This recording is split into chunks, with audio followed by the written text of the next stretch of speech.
Hello, everybody. Good morning, good afternoon, good evening.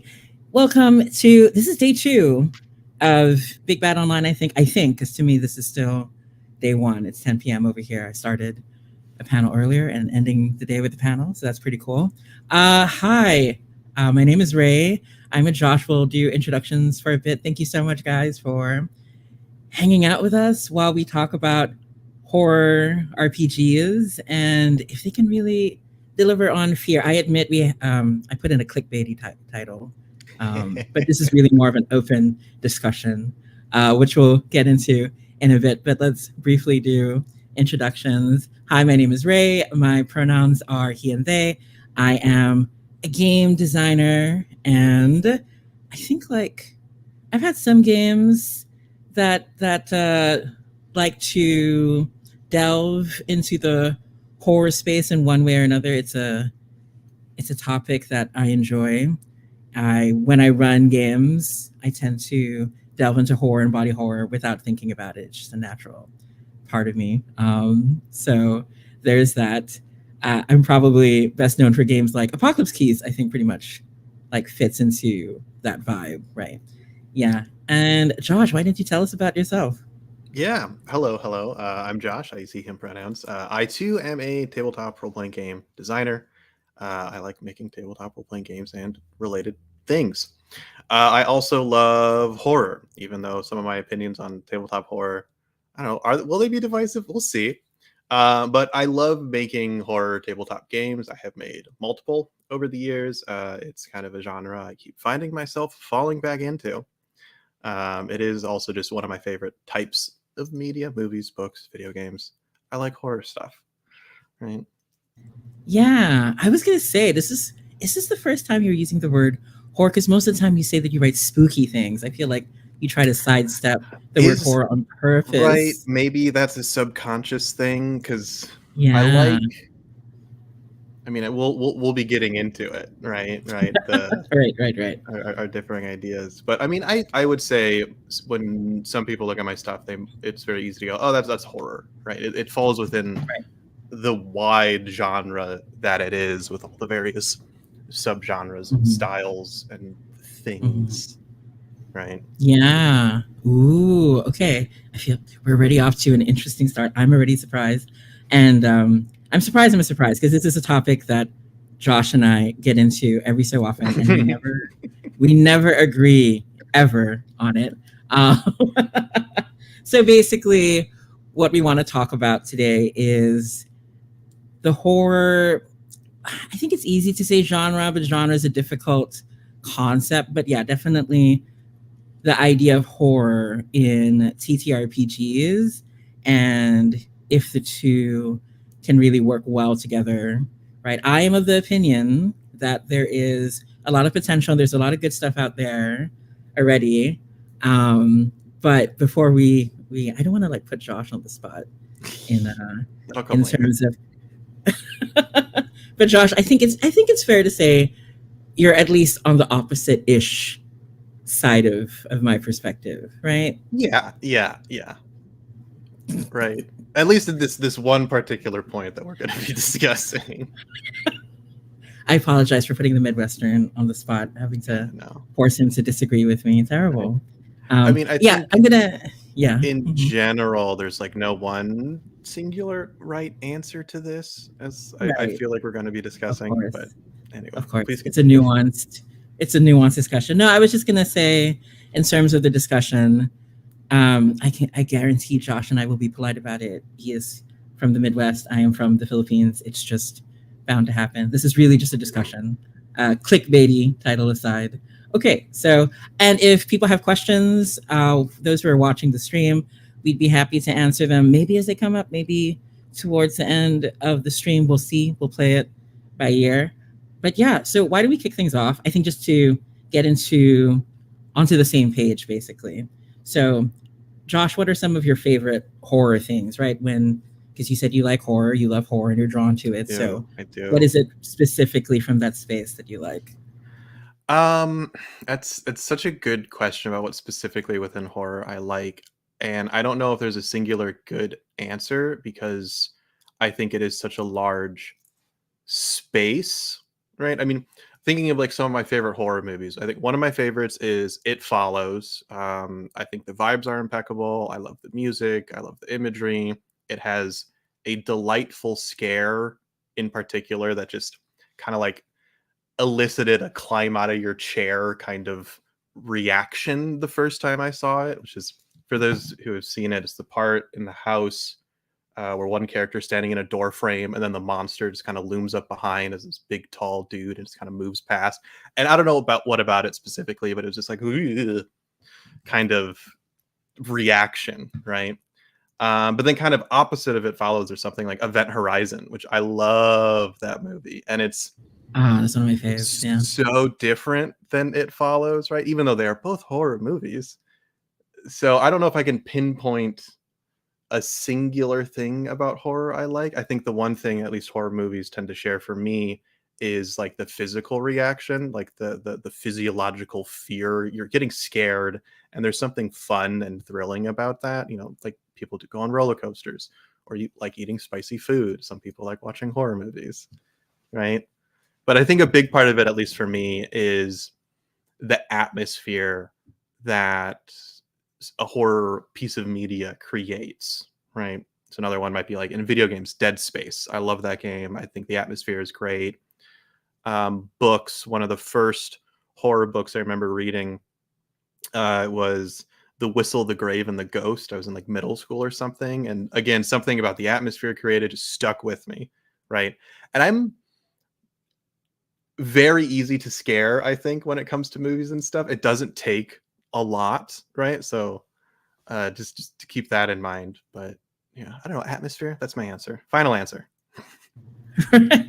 Is atmosphere. Yeah, I think for me, I also really love Event Horizon. That is such a good one. I did make it's on my Patreon, but I have yet to release it. I did make a one shot Belonging Inside Belonging game that borrows a little from Alien, which is another good horror thing, but mostly from Event Horizon. I just love Event Horizon so much. It's so over the top, right? It's like it really needs to. It is not a subtle film by any means. Actually, now that I'm looking at my list, there's nothing subtle on this list. I also really like The Fly. I rewatched it recently, and it's so good. And I also really love Junji Ito, who's also not subtle. Addition starts out subtle, and halfway through, decidedly is unsubtle by the end of that movie. I was also thinking, like, I really love a lot of what Guillermo del Toro does. Like, it's very horror. Like, even in his lighter things, there is like some kind of element of horror. Even in something like Pacific Rim, there's like a little bit of horror in there. And then, of course, he delves into it more deeply in his other films. And Bluebeard's Bride is which I'm sure will come up again, is definitely a thing I like. So I think there is a bit of an overlap, right?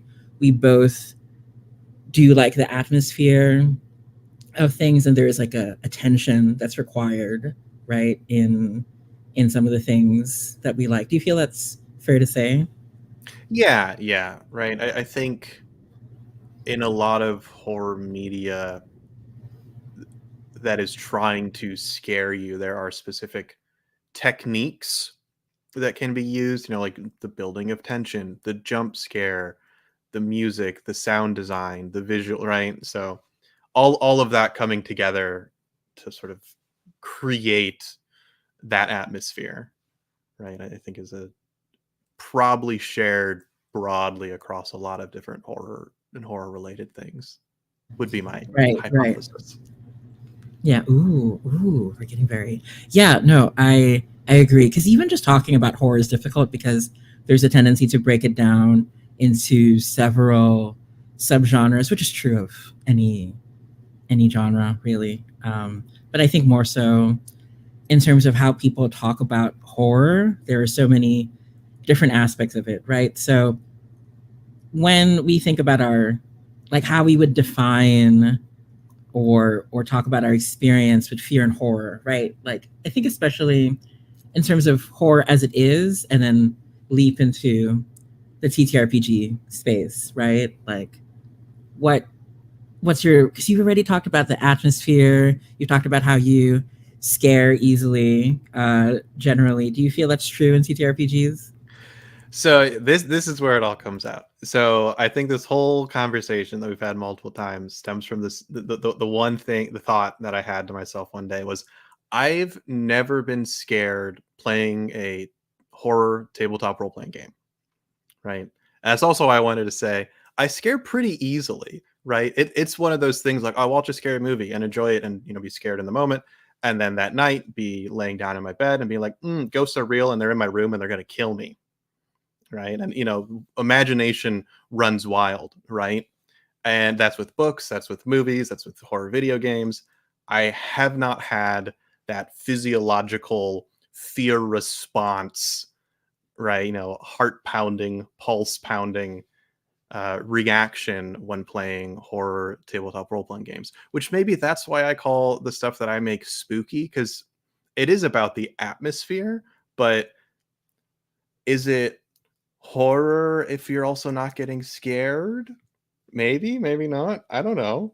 I don't know if there is a right answer, but I've never experienced fear, right? Like when I watch a horror movie, I know I'm going to be scared. I know I'm going to feel fear, and that's part of why I'm doing it, right?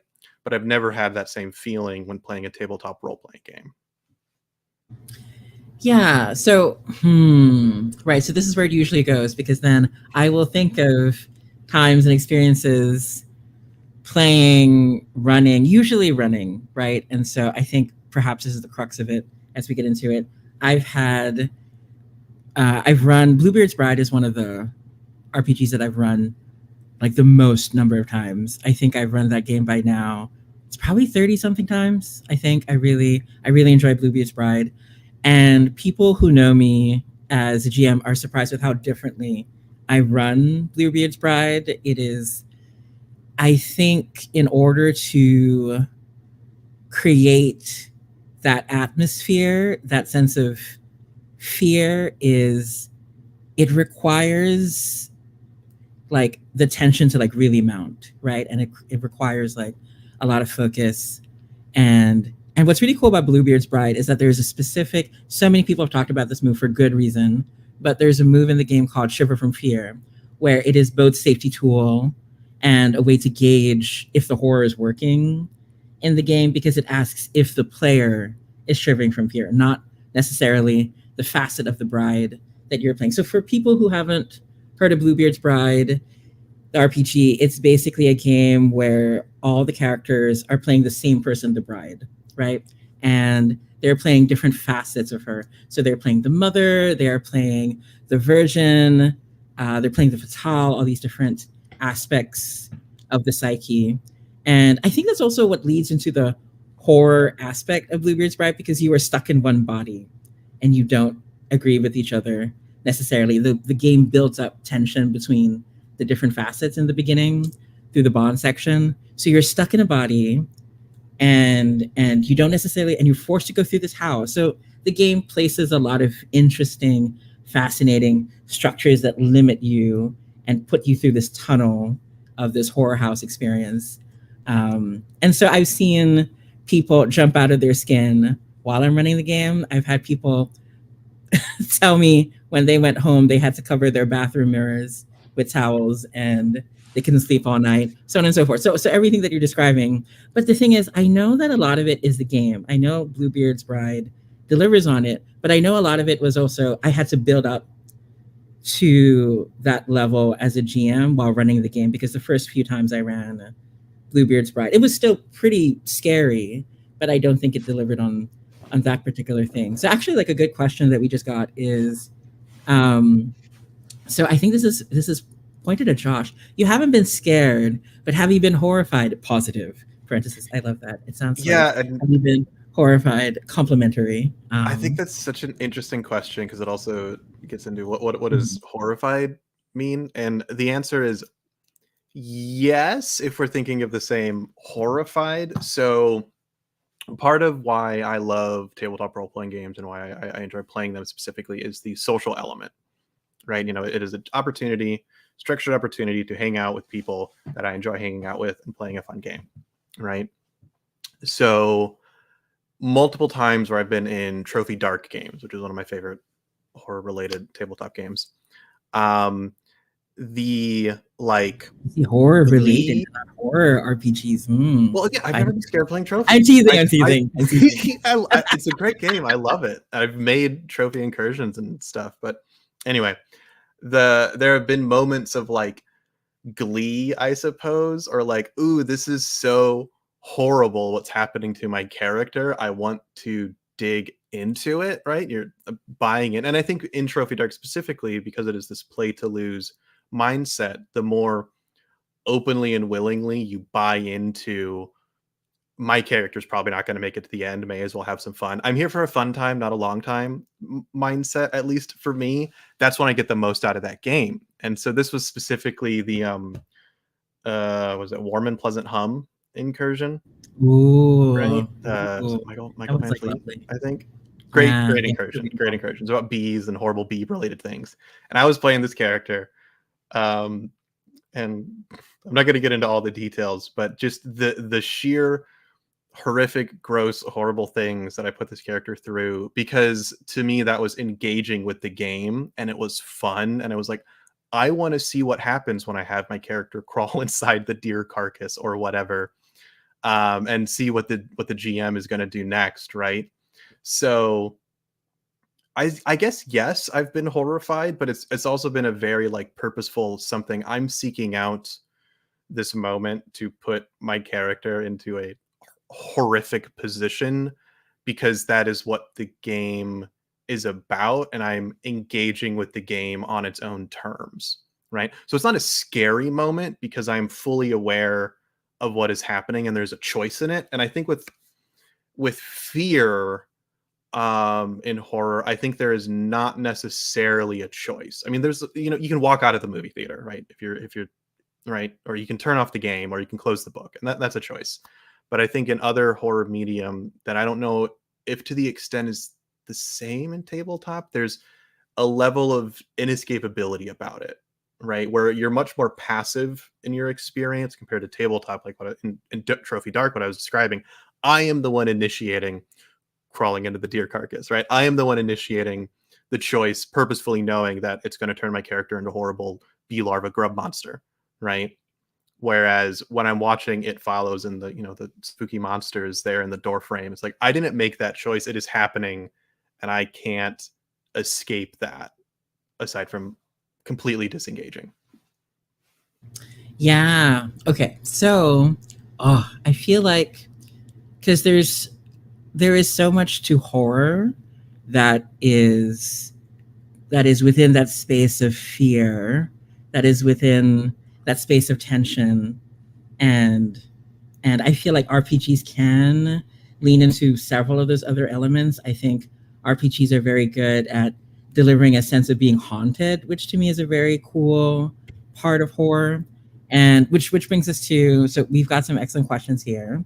One of them is, Ray, what are some GM tips for making your game scary? I think like I could honestly talk about this for length, but I think one of the things I like to do is I find new ways of describing what's happening in a very alien way. Like I remember I was running a Blades game on stream with Sean and Kristen, and at one point I was like, okay, I have to build this up. And part of the reason I was building it up was because I had no idea what was going to happen once I got into the room. So I had to give myself, and I think that's part of the reason why I end up being a horror GM is because I'm buying myself time as a GM to figure out what's happening because I never plan anything in advance. So I'll say things like, I'll really set up things about what it feels like walking into the room, drawing upon that atmosphere. And this is a strength RPGs have over, let's say, watching a film or reading a book, is when I describe to a player the sensation of the air crawling across the skin, trying to leave an imprint on them. There's a way that they're imagining it that's really happening to them and their characters. And I remember after like several of these descriptions, when they finally saw the character I was like, and she's just standing there in the darkest corner of the room, you can sense that she knows that you're there, but she won't turn around to look at you. And then I continue to describe, and something about her hair, or at least you hope it's her hair, won't stop moving near her face in the dark. And then Sean was like, Ray, are you saying I'm hoping? What could it be? Right. And I could really see. So the fun thing about RPGs and fears, you can like sort of fine tune it to your players. And that's really what I enjoy, is finding out what they're afraid of and leaning into it, and doing it in a really safe way, right? That really respects the players, that isn't trying to set them up and trap them, because that's like an awful sensation. I think another example was, I could tell we were playing Changeling the Lost, the PBTA hack that my friend Lowell Francis put together. It's really fun. And one of the players kept talking about this abusive master he had, a fey creature, fey master. And I could tell every time he brought it up that he wanted to engage with the character, but it's also very scary to bring in an abusive character into the situation. And so I was like racking my brains, like how to do it, because I knew this is something he wanted. And so in one of the sessions, he and another player were just talking. It was a very chill time, and I knew, okay, I'm going to set this up because it's one of those horror moments where everything is great and then suddenly things are not okay. And so I asked the player, when you return to the house and you open the door, how can you tell that your master is in the room before you see him? And so it gives the player time to be like, oh shit, right? Like this kind of scary, but it's on their terms, because they have to describe to me what it is. And the whole time we both know that this character is horrible, abusive, scary. And so I decided to play the character as someone who sounds very loving, very flirtatious, very patient, very kind, saying all these beautiful things. But I kept saying after every few sentences, but you know that he's lying to you as he says it, right? And then just like building the tension. And so that takes a lot of practice, I think, and it doesn't work for every player. So, because all of this is very subjective, right? But I do think that there is a lot of pressure on the GM to sort of facilitate that experience. I mean, Josh, you were talking about like being here for a good time, not a long time. So the player does have to have some buy-in, right? But I still think, as the way RPGs are right now, from what I played, I still feel like a lot of that pressure is on the GM to pull it off, rather than other types of RPGs and other games. I think we've moved forward enough in the mechanics of other things that even if the GM still has a lot of the responsibility, it feels like the storytelling power is still distributed more evenly across the table in a way that's not true, I feel, so far in like the horror RPGs that I've experienced, where it feels like if the GM isn't completely on their game, things can fall apart a bit. Wow, we have so many good questions. Yeah. So, Josh, do you want to handle the next one? Can you tell us about an RPG session? Yeah. I mean, again, I think it loops back to, in part, that one trophy dark game of the Warm and Pleasant Hum sticks with me, because I think in many ways it was horrific. It engaged in body horror and, backstabbing, maybe some elements of psychological horror. And though I was not scared playing it, it was so much fun. And to have this experience of like, I think the way you said it, like safely engaging with some of this stuff in tabletop, like, you know what, I'm going to put this poor little man through the ringer, right? Are you going to tell everybody what this poor little man looks like? Because So I think that's part of this is very important.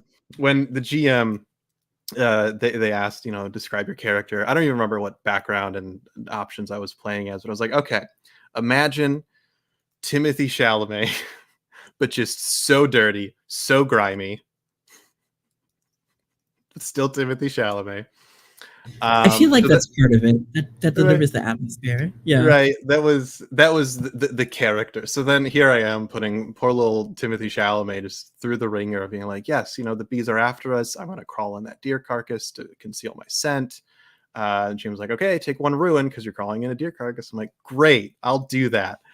So in that sense, yes, there were a lot of horrific things happening, but it was so much fun that it wasn't scary. And I think, to me, partially because, I mean, like you said, Ray, there's this uneven distribution of the presentation and creating the atmosphere between the GM and the players typically.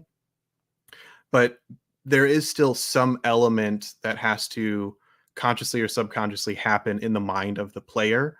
And I think, to an extent, because that experience is so subjective, the way the GM might be describing something is going to materialize very differently amongst all your different players. That it's like, I can't scare myself, right? Or I can't trick my brain into scaring myself, right? It's like you can't tickle yourself, right? So even if the GM is presenting things really, really, really well, the filter of my own brain, I think, maybe does something that just lessens the blow. Like, I've been in so many games that have great atmosphere and the ambiance, and I think you can do tension really well in tabletop, especially both narratively and mechanically.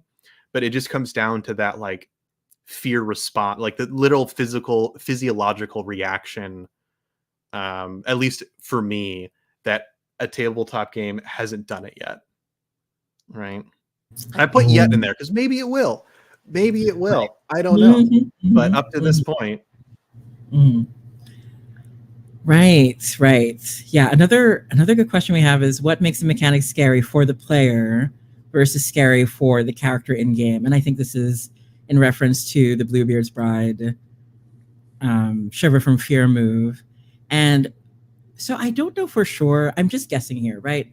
I'm just guessing that this was the intention, but this is how it comes across to me. I think, okay, rather than saying this is what the designers are trying to do, I will say this is how the move comes across to me, in my experience, is that it's another, I think it's a safety valve in reminding the player that who you are as a player is different from the character you're playing, and to remind them, like, what scares your character is not necessarily going to scare you, and to explore that space. I've talked to Josh about this before, about how there are some mechanics, even if you never use them, just knowing that they are there and framing your experience can really do something. And I think that's one of those things. Even if you never shiver from fear, just knowing that it's there and that you have to think about, am I being scared here? Is my character being scared? Am I, the player, being scared? And going back and forth. I remember I had in one of the Bluebeard's Prize game, I had a player who was just like, everyone else was so scared as I was describing what was going on. And he had the ring on, so he was the bride facet that was in control at the time, the sister in control. And so everyone would ask him over and over again, are you shivering from fear? Are you shivering from fear? Are you scared yet? He's like, no, I'm fine. No, I'm fine. Blah, blah, blah, da, da, da. And I would describe, I'm not going to get into it because it got really gruesome at some point. So I don't know how much of a, but I remember at one point I did describe something, and then he was just silent for a while. And he was like, yeah, I'm shivering from fear now. I will hand over the ring to someone else. And it was both so terrifying and funny at the same time. And the great thing about that move is it also creates a pressure valve. But it also helps you as a GM, like, figure out, okay, what is it that's scary to the player versus the character, and how can I lean into that? I think it's a good mechanic that teaches you how to be a better GM from session to session, which is really interesting. But yeah, okay. So another question is, Some very good questions. I actually have to scroll up. We have so many good questions. Thank you, everybody. You're all awesome. Okay. So is there anything to be said for the horror of unintended consequences, where the players make choices with incomplete information and the DM can shape the results in a way that maximizes horror? How do you feel about that in particular, Josh? I'm mixed on at least how I'm interpreting unintended consequences and missing information. When I play and run games, like, there's a difference between something being a fun surprise versus like a punishment. So I prefer that stakes and consequences are clearly communicated. And that might not be all the raw specifics, but I think when a player's making a decision mechanically that's going to have an effect on their character, they should know generally what's going to happen. Like, this is going to be really bad for you. And like sometimes just saying it's going to be really bad for you might be enough. But I think that's something that has to be specifically kind of negotiated at the individual table. I think different people are going to have different spectrums of what they're okay with when it comes to missing information. I don't like it personally, just as a game thing. I would rather players know what's happening so they don't feel cheated out of something, or like, oh, you didn't communicate. I wouldn't have made that decision if I knew that this really was going to happen. Because it's a difference between like experiencing a story as more of a passive viewer versus you're in the moment and you're playing it. And I think I've been in situations, I don't know if I can recall the specifics, but like where I've felt like, that doesn't really match up with what you were presenting. And now I'm having these consequences thrust upon me. I don't think that, like, it doesn't always feel fair. Right. So I think when in terms of like horror stuff, I think you can still hide things in like little details of the consequences, but I don't think those consequences themselves should be obscured from the player. So this is really interesting because one of my favorite horror RPGs is Alien. It's also my favorite implementation of the Mutant Year Zero system.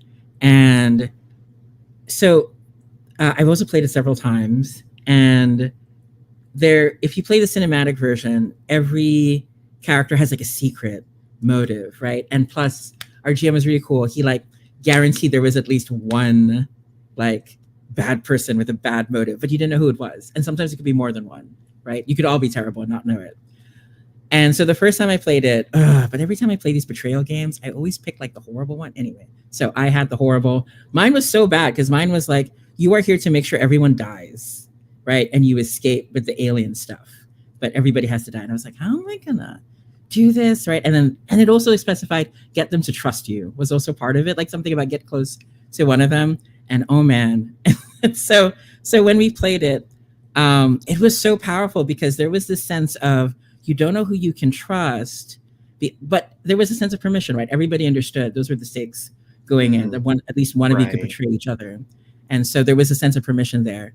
But at the same time, things are so bad against the alien that you were so scared that you want to depend on each other. You need each other to survive, but you also can't completely trust each other. But there's a sense of desperation, and so Lowell and I, as a player, I kept telling Lowell, don't worry, I'll protect you. You know, you're the most important person here. And like, I was really like laying it on very thick. And Lowell was like, yeah, we're in this together, blah, blah, blah. And I thought in my head, Lowell's going to betray me for sure, right? That's why he's doing this in return.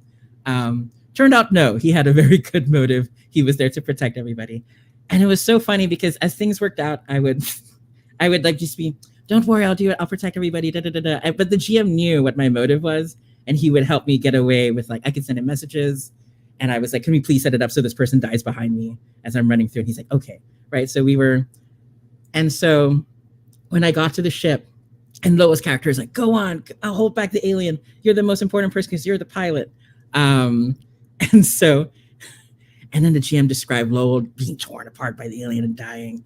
And then the GM turned to me and he was like, but how did that make you feel, Ray, watching him die? And I was like, I felt nothing. And Lowell was like, what? The moment is on YouTube. You can see it. That moment of betrayal. I think he just screamed the word rude very loudly. So anyway, I got away with it. It was so awful. I really loved it. But I think that's a good example of unintended consequences of mechanics that like support that sense of, you know, and there's like such a great release. I think that's the difference, right? Because for me, when I feel really good horror in an RPG, there is a great sense of release and tension that is not the same as like a sense. I don't like jump scares in general, and I don't like media and movies that like have a lot of those. So that is, man, I could talk about this forever, but we should move on to the next set of wonderful questions.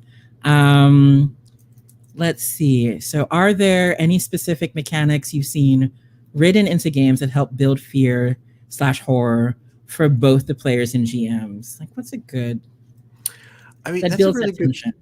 question because also as both player and GM. Because tension, like you said, I think you can do tension really well through a variety of mechanics. I mean, you have stuff like games based on and around Dread or the Wretched, where you have the tumbling Jenga tower. I think a lot of like push your luck style mechanics, like do I risk that, like the risk reward element can help create tension, dwindling resources, elements of like social deduction and betrayal games, I think can do that tension really well.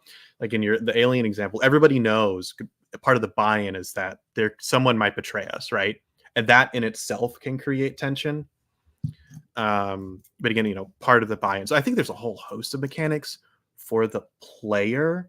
For the GM, like as in the GM creating tension, again, I think that kind of loops back to kind of the same sets of mechanics. But should the GM also be experiencing horror then, is a way to Oh, interpret that? I I do want to bring up one. I don't Poor know. Lowell. I really put Lowell through the ringer. So we were playtesting Apocalypse Keys, right? Like this was like after the open playtest, but before the game came out.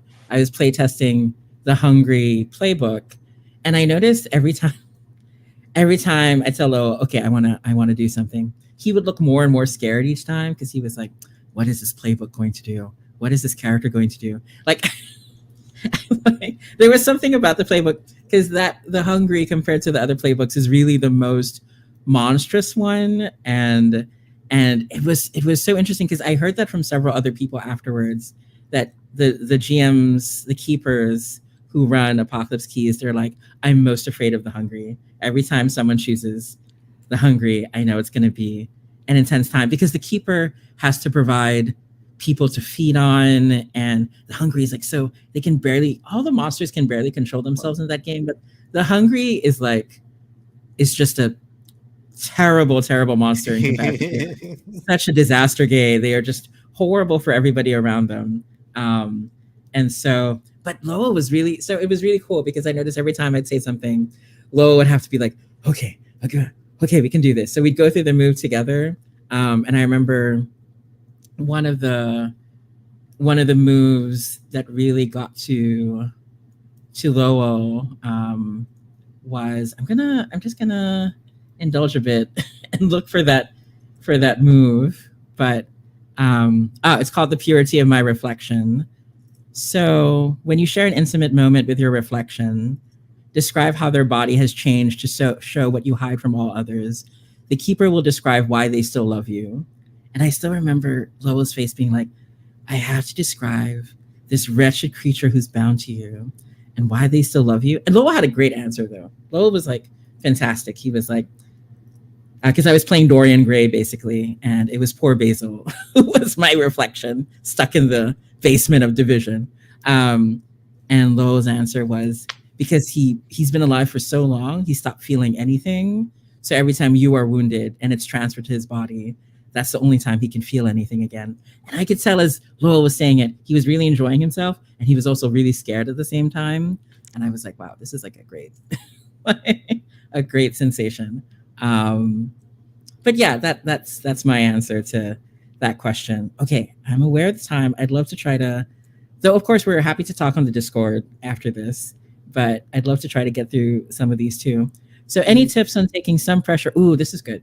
Any tips on taking some pressure off game masters as a writer, referring to helping contribute to building the horror of a game? So I think this applies a lot to what you do, Josh, with your horror bits.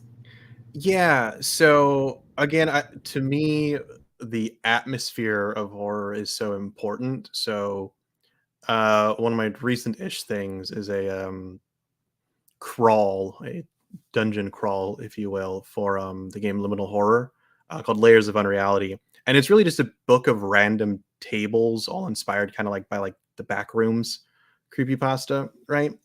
Um, but the idea is I wanted to provide a set of procedures and tools because it was also a big sort of procedurally generated kick at the time.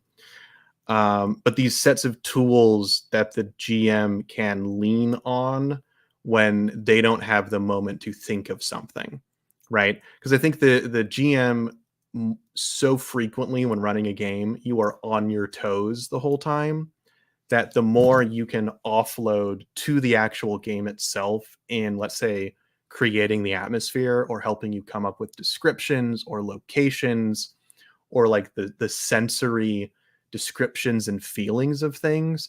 To me, I think those are very useful tools. Depending on what kind of game you might be looking at, how that's expressed could be very different.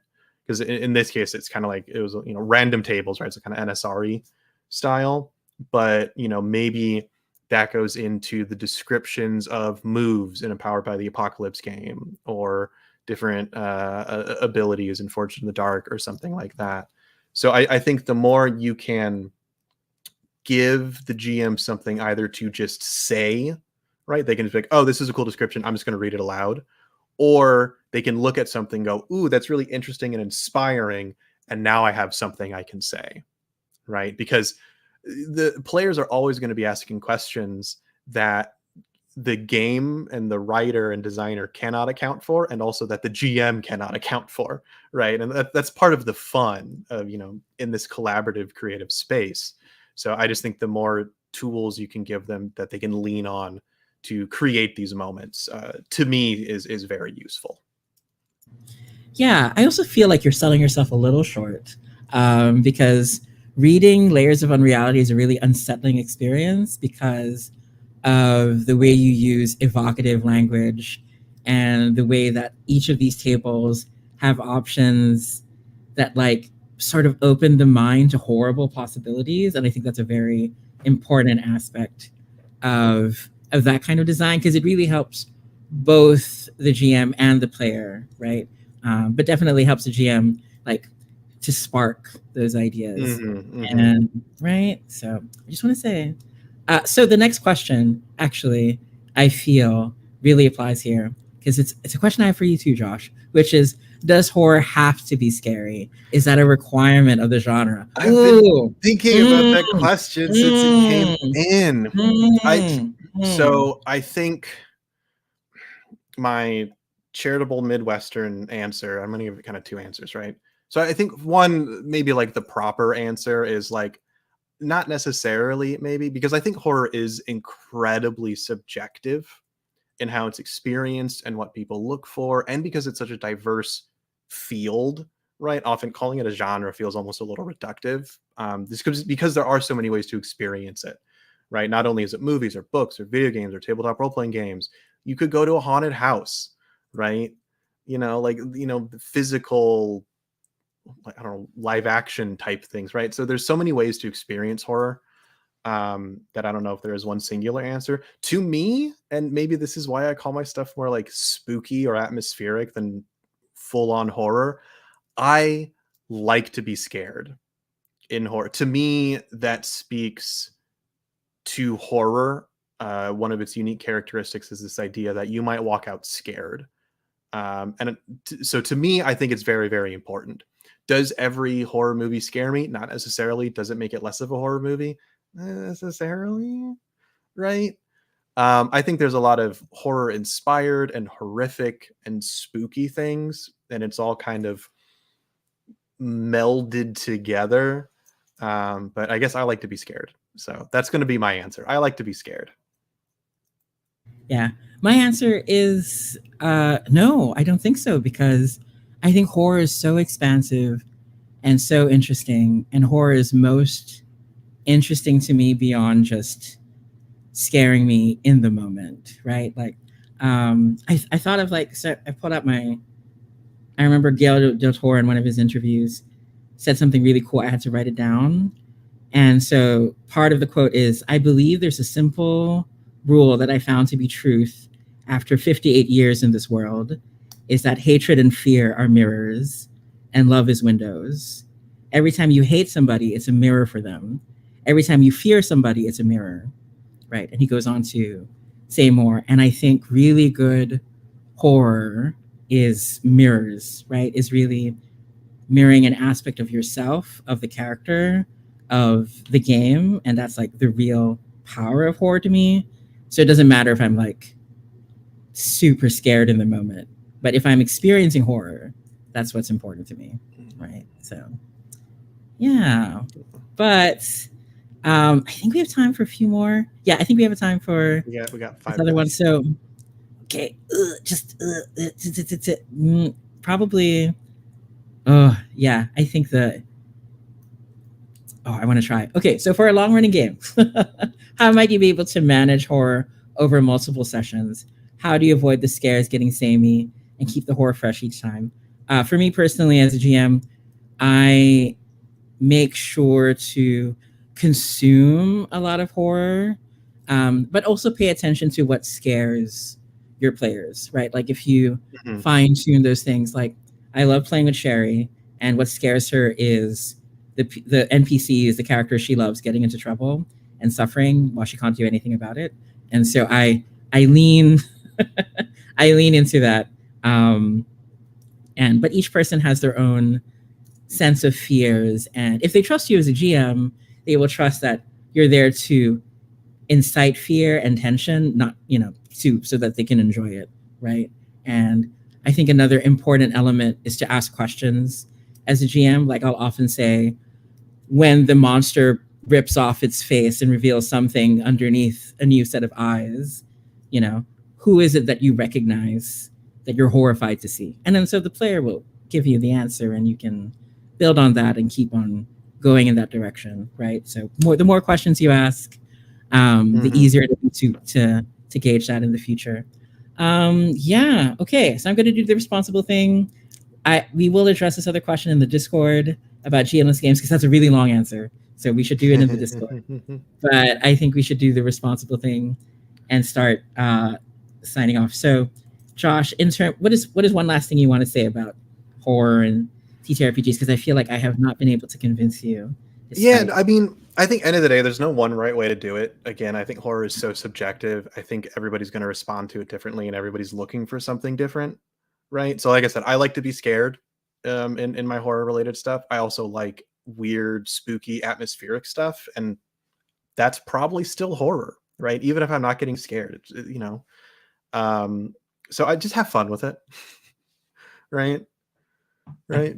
Yeah, 100%. I mean, I think also there is a lot of opportunity. I feel like I'm so excited about the TTRPG space because in the indie space, especially, we're moving forward and pushing into design that even though I think we're getting better at determining what works in certain media and what doesn't work in RPGs, but also what works better in RPGs that doesn't work in other media. And I think we're getting better into leaning into that. I think, right? So in terms of like the unpredictable emergent story, in terms of the collaboration, and just the fact that TTRPGs are still a very young medium in comparison to others, means that there's so much opportunity there that even if there isn't a game that currently scares Josh, there may be one in the future. So right. I look forward to having my mind changed. I'll say that, or like experiencing fear while playing a tabletop game.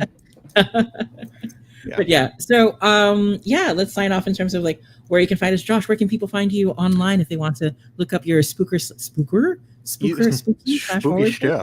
You can find me over on itch.io at Ostrich Monkey Games, also on Tumblr at Ostrich Monkey Games. I'm technically on Blue Sky at just Ostrich Monkey. I'm bad at social media and don't use it a lot, but I do talk a lot on Tumblr, so check out my Tumblr. Yeah, Josh is very cool on Tumblr, so you should check it out. You can see the stuff he's working on there. You can also find me. I'm bad at being on social media, mostly because Josh and I are working on the Tomb Raider RPG, the official RPG. If you haven't signed up for the open playtest, please sign up for it. There are some very cool horror elements in there, I will say, especially the stuff Josh wrote, which you will see in the open playtest version. Ooh, okay. But you can find me on Tumblr at Temporal Hiccup, and ostensibly I'm on Big Sky. I also need Blue Sky, Big Sky. Whoa, I don't even know which one it is. That's how badly I'm not on social media. But I will try to be online more often. You can also find me on Itch and SwordQueenGames.com. But basically, that's it. Thank you so much, everybody. Join us on Discord. We will be there to chat for a bit on the last question and other things. But thank you so much for joining. Thank you for all the great questions. Yeah. And thank you, Josh, for hanging questions. Yeah, this is a fun discussion. It always is. Awesome. All right, so we will see you soon, everybody. Thank you so much. Enjoy the rest of the convention.